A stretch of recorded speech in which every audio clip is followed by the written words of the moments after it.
Hi friends, welcome to దుర్గాస్ corner Telugu. Cardboard మీద నేను పూరి జగన్నాథ్ స్వామి painting చేశానండి. ఈ పెయింటింగ్ వేయటం చాలా ఈజీ.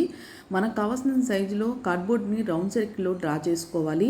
డ్రా చేసుకున్న తర్వాత చుట్టూరు పెటలు వచ్చే విధంగా డ్రా చేసుకొని కట్ చేసుకోవాలి. లోపల వైపు కూడా ఒక రౌండ్ సర్కిల్ డ్రా చేశాను.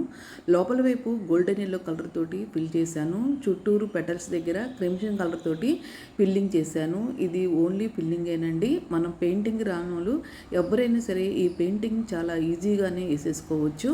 ఈ స్వామి యొక్క సైజ్ అనేది మన ఇష్టం. మన నచ్చిన సైజులో మనం చిన్నది పెద్దది ఎలాగైనా వేసేసుకోవచ్చు. వీటిని నేను పెయింట్ చేయడానికి ఫ్యాబ్రిక్ కలర్స్ని యూజ్ చేశాను.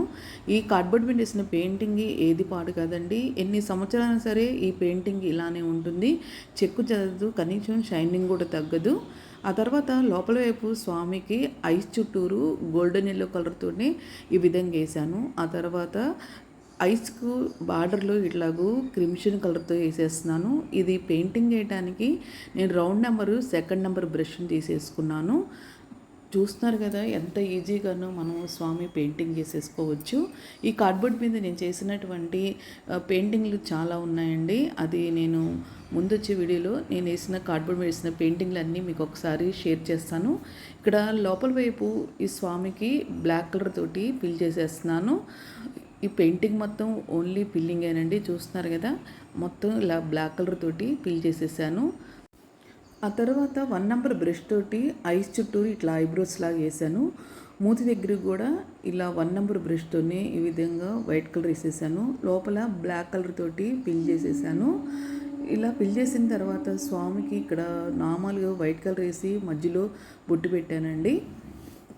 ఆ తర్వాత దీన్ని హైలైట్ చేయడానికి దీని చుట్టూ నేను బాల్ చైన్ వేసాను. ముందు లోపల వైపు ఇలాగూ వైట్ డాట్స్ పెడుతున్నాను చుట్టూరు. చూస్తున్నారు కదా, ఈ డాట్స్ కూడా మనం వేసిన కార్డ్బోర్డు సైజుని బట్టి డాట్స్ పెద్దవి చిన్నవి పెట్టుకుంటే మనం వేసిన పెయింటింగ్ అనేది బాగా అందంగా కనబడుతుంది. నేను ఇట్లా చిన్న చిన్న డాట్సే పెట్టాను. ఆ తర్వాత ఈ పైన సర్కిల్కి లోపల సర్కిల్కి రెండింటికి బాల్ చైన్ అంటిస్తున్నాను. ఈ బాల్ చైన్లో కూడా కొంచెం కాస్ట్లీ తీసుకున్నాను అనుకోండి, అది ఎన్ని సంవత్సరాలు నల్లబడదు, ఇంకా అలానే ఉంటుంది. తక్కువ రకం తీసుకుంటే మాత్రం అది బాగా తొందరగా నలబడిపోతుంది. ఆ తర్వాత పెటల్స్ కూడా బాల్ చైన్ అంటించేసాను. తర్వాత బయట పెటల్స్ లోపల ఇలాగూ మిర్రర్స్ అంటించేసానండి. కట్ మిర్రర్స్ అంటించేసాను. లోపల వైపు సర్కిల్ కూడా అక్కడక్కడ కట్ మిర్రర్స్ అంటించేసాను. ఇంతేనండి, చాలా ఈజీగా మనం ఈ పూరి జగన్నాథ స్వామి యొక్క పెయింటింగ్ని మనం తయారు చేసుకోవచ్చు. ఈ వీడియో కానీ మీకు నచ్చినట్లయితే లైక్ చేయండి, షేర్ చేయండి, మన ఛానల్ సబ్స్క్రైబ్ చేయండి. Thank you.